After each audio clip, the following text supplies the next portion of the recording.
It's an absolute pleasure to have you, Amita, with us. Yes, here for me too. Nice to meet you, Karishma. Lovely, lovely to see you. For everyone who's joining us, watching this, I'd like to say, hey, we're here because we all love children and we all are into self love and self care. This is about you being the best version of yourself. And this is a series called The Aware Parent, but this is really for grandparents, for caregivers, for aunts, for uncles, for teachers, educators, anyone, therapists, counselors, anyone who's actually interested in the child's space, in bettering the generation of tomorrow, so to speak, by Yes, bettering ourselves. absolutely. Yeah, such a vast space. Vast space, because Kolkata is a space of conscious living, and we try and do that. But I think that Amita, more than anyone, because her organization is called Center for Positive. Say it, Power. yeah. Power. Right? When I said Center for Positive, and I wanted to say it like that, like power, because Yeah. that's what life is about. And I think that, she's done everything from hypnotherapy to past life regression to NLP to solid counseling, being a family coach for interpersonal skills, marital issues, for children, for positive parenting workshops. She's done wish workshops. She's, worked in the States before this. She's associated with the UK, and she's very much entrenched with working with people in India. So I think to champion the cause of positive parenting, to champion the cause of, bringing on this sense of consciousness, I think she's a great person to have on here, and it'd be an absolute privilege for all of us to listen to what she has to say. Today, we're going to talk to her about your child and your attachment styles. And we're saying your child and your attachment styles, but try not to take this personally. It's really not about you. You came in with it and you possibly don't even know why you have it. And stay with the sense of non-judgmentality through it all. Keep the curiosity alive, but try not to judge yourself, I think, to start off with. So let's Exactly. open this up to Well said. that's it. So, That might summarize everything. to life. Yeah. So, Amita, what is an attachment style? Yeah, so I'm really happy to be with you, Karishma and Soul Katha, and this whole thing of conscious living. Now, the topic of attachment is really central because it's, when we form that attachment theory emphasizes how the attachment could influence all of your life. Because if you have a secure attachment, meaning like a bonding which felt responsive, nurturing, had an emotional connect, then you grow up being a secure person. So that's like a secure attachment. And an insecure attachment where these needs were not met, where you didn't feel safe, where you didn't feel nurtured, this kind of an attachment would create problems for you in life later on, because your foundations are getting set at this point in time. So of course, what I want to also just say is that attachment theory is a particular theory. Mm-hmm.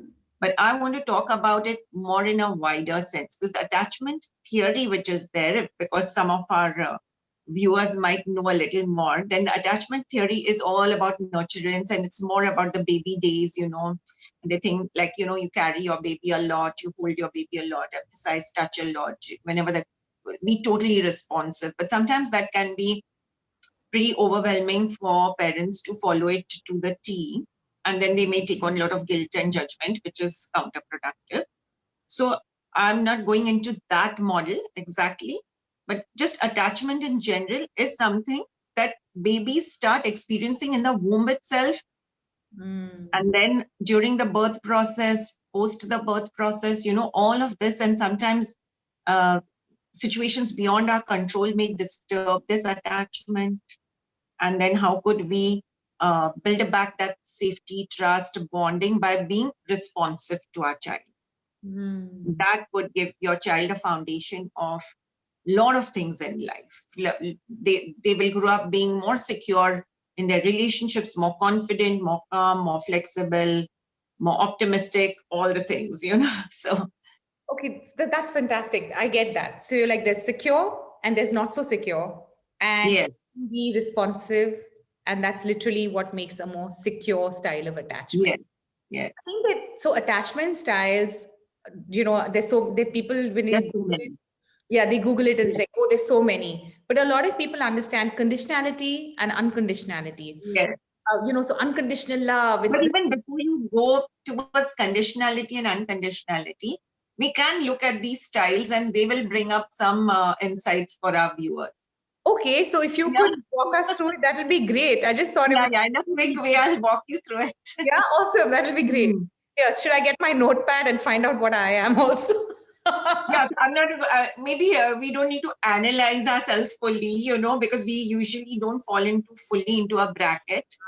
And into whichever bracket we fall, it's not because we don't care.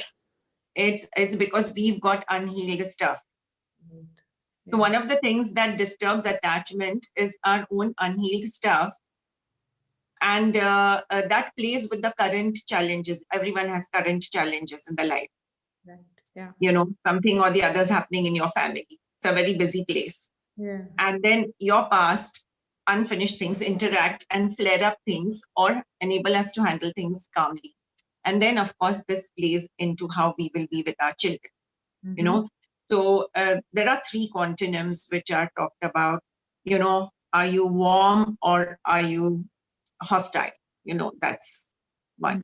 Are you permissive? Are you restrictive? That's a contonym.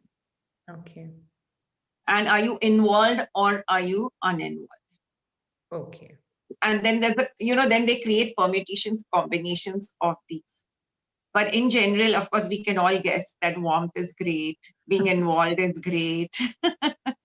And being in between, in the permissive, restrictive, we would want to be in between. Right in between. But also, being an involved parent, if we are very involved, also we can get very anxious, right? Yeah. So these are some of the things. And so you would have these parenting styles which are totally dismissive and neglectful, which I'm sure none of our viewers are, otherwise they wouldn't be listening here. So that category of parents don't come in here, but their children may come in. So that is one area where you're uninvolved or dismissive. And then there is the other way where you are empowered, and balanced and secure for your child.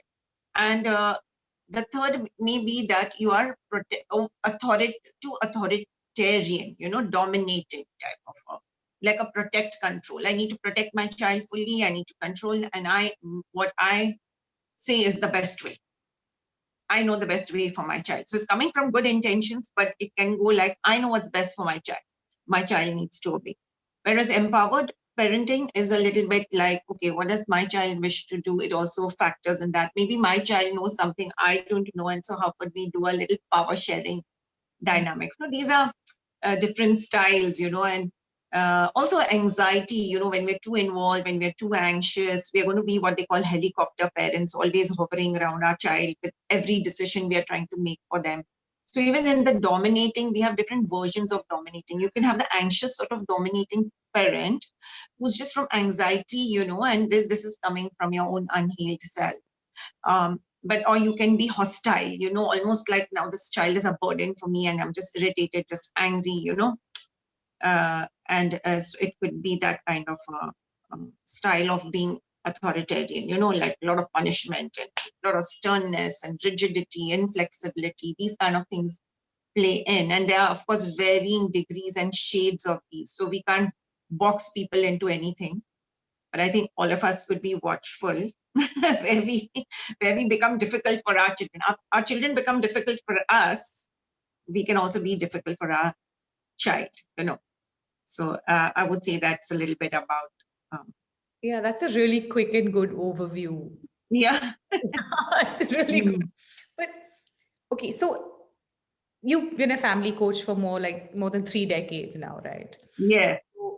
Can you just give us maybe one example of one such, journey that you've had of an attachment style and how maybe some little awareness has changed things between parents? Yeah, almost everywhere, whether sometimes I'm dealing with a teenage person or a young adult, and there's this guy who had attachment issues with his parents, obviously the bonding issues, and so will come across as being manic depressive diagnosis, actually put on medication. But what I said is, we don't need medicines, we can do the healing. Though the person was labeled like for life that way, I said, like, hey, if you do this work, you can heal from this and you don't need the meds. And of course, he did a lot of the inner work, the inner child healing, what we call. Mhm. And, it's not as if the parents didn't love him. Okay. This is the main thing. There is love, but there is some rigidity. There is some inflexibility in some areas. Like, I'm saying study means study, and that can make a young child from the age of 5, 8, 9 feel very claustrophobic, feel very closed in, suppressed. And, so children know that the parental, unconsciously, that the parental connection is how we survive. So the emotions get stuffed down Mm. and the connection remains. But then you sort of internalize and take it on yourself. Then maybe I'm the bad child, I'm the bad one. That's why my parents have to be, or maybe I'm dumb, I'm not that capable. So you take on these inhibitory emotions like guilt, shame, anxiety, and stuff away that pain and hurt and frustration. And then this becomes a story of the life, right? Yeah. And so you're living like that, and it's not necessary. And when we go, we can safely go and release those emotions, like feel those emotions, understand the parent actually in a way, and also not take on the parents. Children will take on the burden and make the parent good. Yes. But at the end of the day, there was something, and of course, there's no judgment to a parent. Also, we are coming from our own unresolved past, which was his father had been raised very punitively. Mm. So naturally, he was like that with his son in a way, And the mother was very worried and anxious for this whole setup. So she became very stickler for many things, trying to as if keep things in control. So this combination of all this created mm, this type of story growing up. I can only imagine. And everyone has one. Everyone has that story. It's just that only Yes, the brave probably come to you. yes. I had another one where the parents were advised by a counselor long back by just in a very quick way, yeah, be strict with your child. But what is being strict is fine, but how to be strict is the important thing, right? I call it the respect-based way. But they were using a little bit of punishment and grounding, hitting, and a little bit of that, and they thought that one slap is okay, that one. So it created a situation where literally there was running away from home. It's like a Hindi film story, and then you're trying to find your child, teenage child, run away from home, where then you finally find and they don't want to come back home. Oh my God. So all that, tangle. And that's when the parents came to me. Now, how do we get her back home? And then, of course, we of course, communication is our key. So parents had to be ready to own up to, our method was wrong. Our intention was good. Our method was wrong. How, yeah. So that Yeah. that you didn't, sorry that we didn't connect to you, that the way you wanted to be connected. Yeah. Or we actually almost abused you, right? When there should be zero hitting. Or I would say there would be zero punishment. Mhm. We need to use zero fear. I don't know how the viewer, like lots of people react to that. Yes, that's a very novel concept for people, but we need zero fear, zero guilt, zero punishment parenting. And that's possible when we work on our own selves and on our communication style, on our communication tools and methods. See, love is one thing. Mhm. If I say another thing, how do we use our power? It's love, but how does love get sustained? Yeah. Love gets sustained how you use power in any relationship, not just parent-child, in any relationship. Love starts the equation. Then you have power in each other's life. How are you going to use that power? And parents are definitely in triple size power than their child. Size-wise, resources-wise, everything. And what does the child have the power? The only part that the child has is misbehavior, opposition. Gandhiji's movement, I call it, non-cooperation. That's the power they have. So if they feel stifled by you, they will just organically, unconsciously, naturally start using a power dynamic to feel back power, because you don't like feeling powerless. Yeah. So how are we using power with our child is crucial in this whole attachment and parenting thing. Do we use it in a respect-based fashion? Doesn't mean we give away power. Okay, Peter, do whatever you like. That's another end of it. Because you're gritting your teeth behind and you're saying, do whatever you like. And then you're hating your child. I've had that. They had this 5-year-old dominating the whole house because they thought they should give in to their child, listen to their child. Red parenting attended things where, okay, we must just say yes to our child. We should not say no to our child. So a child says, all of us should stand and eat. They're standing and eating. All of us should sit and children will do these funny things, right? They don't know how to handle power. You're giving that child too much power, right? So sometimes what's happening in today's world, because there's so much written about, you might just read it and apply it blindfoldedly, and all of it is not good. Star systems, token systems, reward, punishment, all this is not necessarily good. It's just I think we just need to be present and just think, how are we using our power with our child? And how to say yes and no.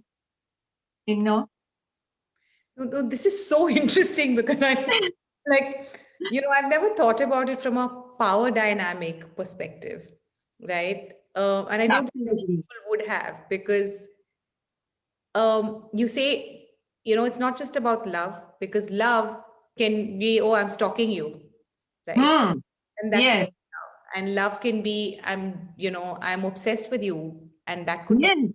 But love could be freedom, Out of love, sometimes we are pouring guilt onto our child. Like you have the martyr parenting. Everything I'm doing for you, so much working hard for you, so much I'm sweating, so much I'm tired, so much of a headache, so much I'm doing everything for you.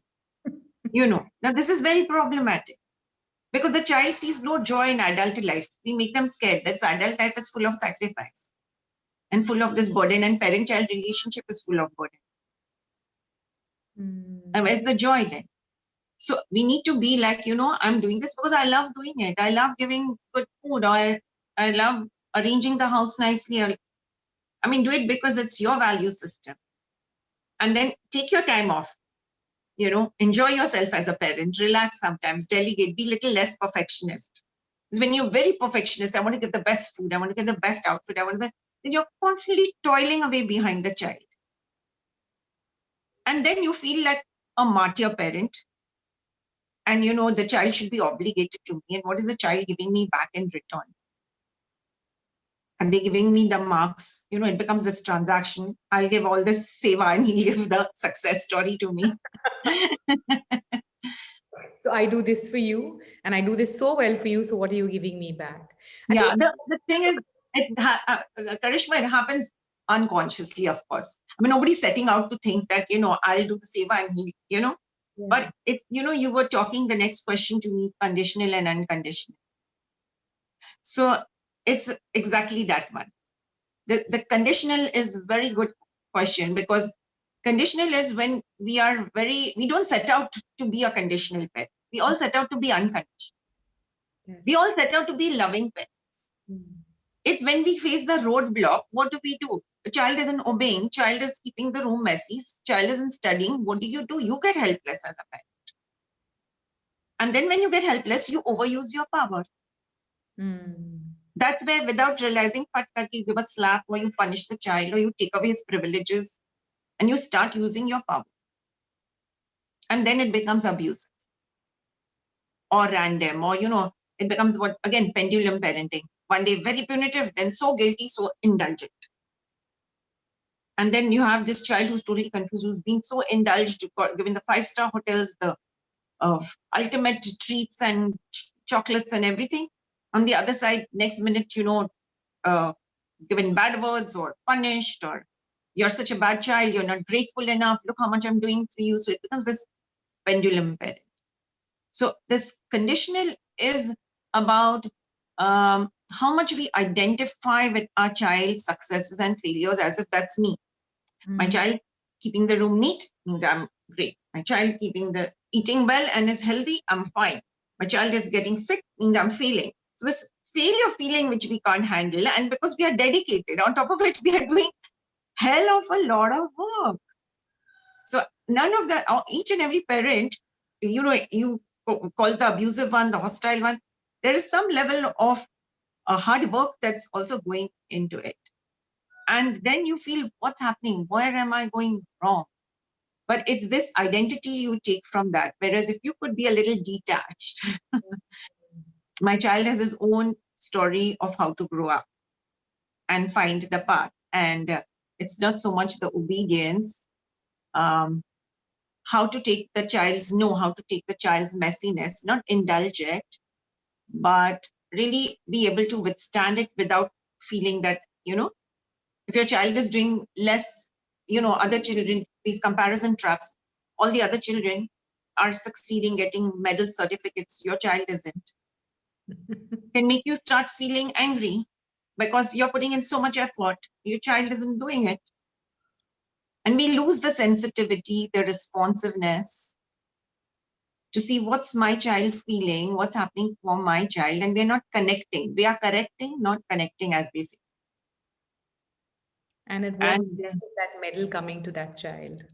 Yeah, so it's, just keeping an antenna that we make a commitment to use our power in a respect-based fashion, no matter what our child is back answering, no matter what our child is misbehaving. We can be firm, but not loud. We can use less loaded words and do it. We have to cultivate that muscle. And we have to have our other areas from which we get our self-esteem and self-confidence, because initially parenting may not be rewarding. At moments, at certain moments, it's absolutely bliss. But at certain moments, it can take you to the pits. And so if you have your own work on your own self-worth, self-esteem, your own other interest areas, then you can withstand these sort of things and be calm. And, it's more, I would say, the word problem solving with your child. Not judging, the word you said, curiosity and judgment, the one. So instead of let's not judge our child, let's be curious what's happening here, how is it happening, and have that sort of a dialogue. And you'll find that children will engage in that. And it does need for us to empower ourselves with these emotional talk tools and things like that, which I do. I run parenting classes, Yes, I know. Yeah. So we'll put all the details below, Amita. If anyone who's watching and says, hey, I do that, how can I help with that? Yes, I can totally identify with that, because a lot of what you've said is life. It's what humans behave, Absolutely. and there's no awareness to that. And there's nobody who's not putting in, pulling their weight as a parent, really. And their own way, the workaholic dad, the grandfather in the background. Karishma, I want to say one thing. Today's world is called by a Navy study or whatever, American Navy study. Have you heard that one? And so almost 10 years ago, but I think it only gets worse. It's called the VUCA world. No. The volatile, uncertain, complex, ambiguous. Why did our parents find it easier to raise us? Because it was a very same world. Everybody came to school with the same school bag, same everything. But this world of plenty with more consumerist products, more technology, more connectivity, this has, the world changes in seconds. Generations now change in three years. So if you have two children 3 years apart, it's 2 generations. Wow. Yeah. So when you are handling this complexity, it's not your fault. But it's a world with so much possibility and so much change that, even a journalist once asked me, are parents today very neglecting? I said, hardly they are neglecting. They are just very much involved, but they are confused. They've got a lot on their plate because today everything has gone multifold. So we as parents also, we have so much work to do and so much to achieve and so much interest and so much entertainment, and so the roles are not fixed. Okay, this one's going to, mother's going to do this, father's. It's not like no rules. It's so, every day is different. Today we slept at 11, tomorrow we'll sleep at 1 o'clock, next day we'll sleep at 10 because there's some party, there's something, there's constant day, and there's choices to make all the time, right from a shampoo to a school bag to a food, which diet to follow. So we have to understand our own overload and the world we are grappling with. It is a wonderful world in the sense that there's a lot available in a way. There's a lot of entertainment available. There's a lot of richness available. And now the connections can be more free. Like the connections we have with our children are more free than the past generations. Mm-hmm. Because we want that. We don't want obedient children now. We want confident children. Yeah. We ourselves don't want. Yes. Then we can't browbeat them and use our power to make them obedient. I think we have to get engaged. We have to get interested and not frightened, not fear-based thinking. Get involved. What is the child saying? What's the story? What's happening? And gossip a little bit. Or what would this be like? What would that be? And then mutually bring up shared understandings of how to navigate these things. There's a temptation for gadgets. Okay, this is genuine. It's not about punishment and I'll grab your gadget from you. Okay, this is a real challenge. It's a challenge for you, it's a challenge for me. Let's show them that's a challenge for us also. We waste a lot of time ourselves. Yeah. So we can tell them that this is the way technology has moved now. So it's becoming, this world needs our ability to focus and say no. And it's a genuine struggle. So, if we can be appreciative of all these things, then we could have better conversations with our children, validate what they are saying. Yeah, that's true. That's what's happening, rather than, okay, now be this, the teaching parent constantly. We are frightened and teaching all the time. We get frightened. Also, the news doesn't have sensationalized news. So it makes us all frightened and we need to protect, control. Because we are in charge of our child's safety and protection. But we're also in charge of our child's growth, two opposing things. So that can be navigated through good conversations, So how do you feel about that? No, I think it's all really wonderful, and I think there's a lot going on in a parent's world. Yes. Yes. A lot going on because all of those emotions, all of those thoughts, all of those that rhythm, those Yes. rhythms which are being carried by the parent are literally being absorbed by the child. And Yes. because they have less resources and less power, as you say, they find it even more difficult to cope. And And as they would misbehave. yeah, So and it's not always, we will not always find them difficult to cope. We'll find them bothering us. yeah, seeking attention and probably acting out in ways that we can't cope with, right? Exactly. And I think it's that when you look at it from a perspective of governments who start off really well and with greatest of intentions and say, hey, like when India got independent, for example, so we want this and we want that, and we'll do this for the poor and we'll uplift that and we'll do this. And then slowly but surely, because of power, and power corrupts, and they're like, oh, Yes. everyone's greedy and everyone, no one else is cooperating. So everyone starts taking, their own little pie. And so across the world, there's so many stories about Yes. something started off really well. And Yeah, I'll give you an example, very small little one. Now, one of the mothers came to me and she said, I don't know why my child is lying to me. We have such a beautiful, loving bond. And he's in the ninth now, and now I found him hiding his result, telling me lies. And it's, how is my child a liar? And I said, okay, how are you talking about it? Are you talking about it and judging him that he's a liar? Or why not? I gave her a recipe. I said, why don't you just talk in a very calm tone and say, talk that I've noticed this happening. Don't call him a liar. Say you've been hiding things. You use softer language. neutral language. And I'm puzzled about this and what's happening. So, and also say, do I need to do something different? Am I doing something that makes you want to hide it? You know, and she actually had that conversation, and you'll be amazed at what this child said. It was such a aha moment, even for me, because this child said that, I'm hiding it because you look disappointed. It's just the mother was never punitive or angry, but probably she looked disheartened. Said, I don't like to disappoint you. He couldn't bear to see that sad look in her eyes, and she wasn't even aware she's looking sad. She thought she's keeping her control. And so why is he hiding? But this became an awakening call for her. Oh shit, I'm looking like this. Yeah. So yeah. So then they could have a mutual understanding. Look, you're never disappointing me or disheartening me. It's not about me. It's about you. It's about what you can cope with, what you can't, why you're finding some subject difficult when you get less marks. We figure what we need to do. Sometimes we need to just accept that that's the level, or we need to have an additional tuition, or we'll work with it. It's okay. Life will still be successful for you irrespective of these marks, and And do we'll you find a way. experience that when people are able to have these calmer conversations, that children are overall more balanced and like well Yes. rounded?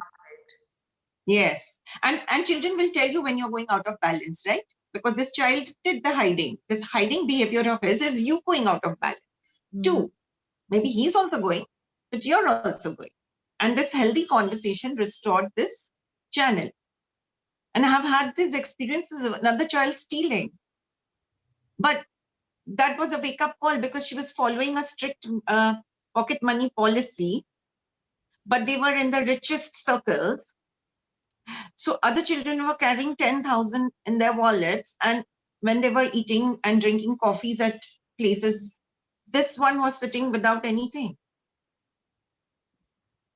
And how long can he keep doing that? So he just once, said that this shirt cost me 2,000 when it cost something, and this kind of thing was like, and that shocked the mother. That means he siphoned off. And how do I trust and all? And we just brought this back. There was, don't call him a thief, don't call him a liar, don't say stealing, just say, what's it that I'm doing? What's it we both need to do differently? What's happening here? And then you become open-minded to know that this is a different world. In our world, a pocket money world. In today's world, maybe it's better to step-by-step talk about it. What's okay and what's not okay, for So example. putting all these different threads together, because we've Yes. spoken a lot about, and you've given us lots of examples as well of, corrective measures and how things go out of balance and how we can probably come back into sync. If you were to say that, let's try and practice a secure attachment style, what would be the number one skill or whatever, any number of skills?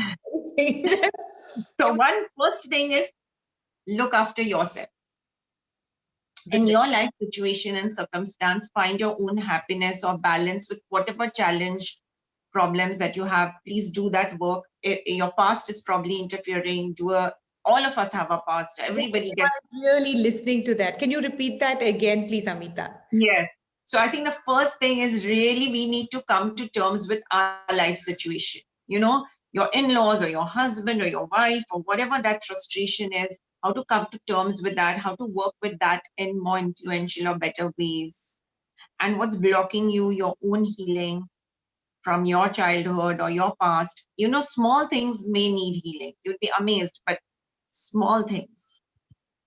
And it's just a one session sometimes does a difference. So we need to open our minds and do that balancing for ourselves in our own way, follow a healthier lifestyle for ourselves, what we eat, how we do things. And then the second thing is, okay, connect to your child, rather than judge, be curious. I would say be curious and develop these skills of validating what the child is saying. Validate is nothing but repeat. So rather than immediately jump to say good, bad, right, wrong, just say, oh, you didn't enjoy that party. Oh, you're finding this subject difficult. Oh, just repeat it and then problem solve it. So the key is problem solving it mutually. What will work here for you and me? How will we handle this?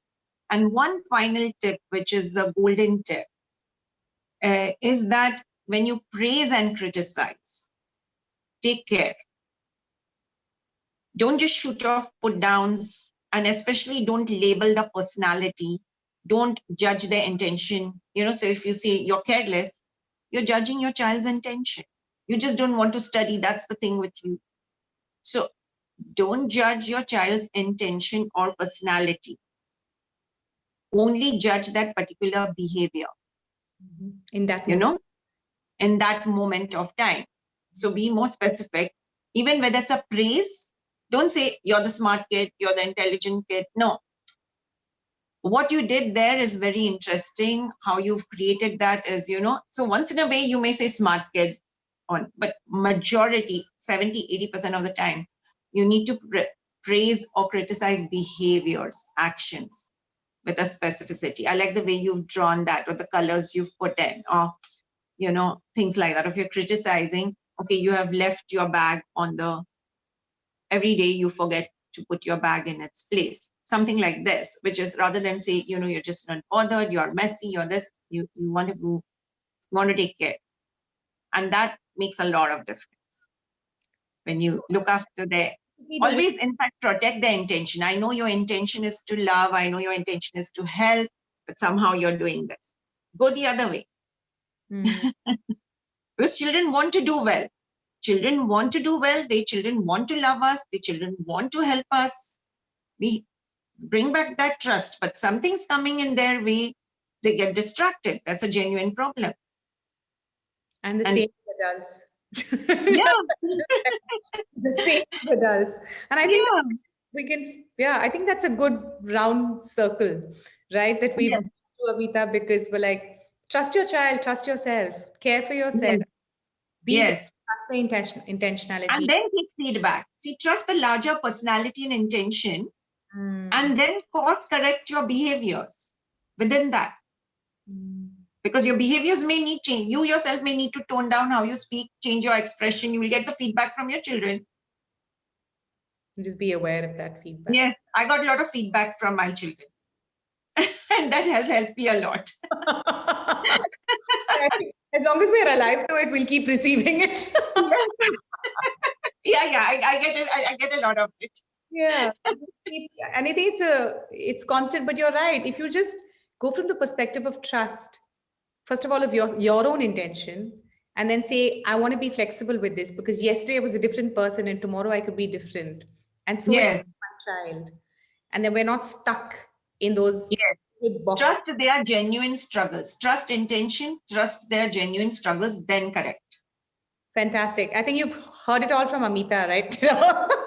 So, stay with that. I think trust your intentions, stay with the genuine struggle, remain authentic to yourself, to your struggle, to your child's struggle, and celebrate each other, right? Pretty much. Yes. So we're going to wrap things up here, but I'm going to put Amita's details below. If you need to reach out to her, please do. Thank you all for watching. I really, really appreciate every one of you trying to, spend time to get just a little bit more light into your life to, for that little aha moment. I hope you've had a few with us here today. We always end with Shine Brighter with Soul Katha, Amita, because that's absolutely. It's fabulous what you're doing, Karishma. Lovely work. I wish you all the success, and thank you all the viewers for listening in so wholeheartedly. This is amazing, amazing work. Thank you. All the best. Thanks, Amita. Thank you for being here. Thank you, everyone.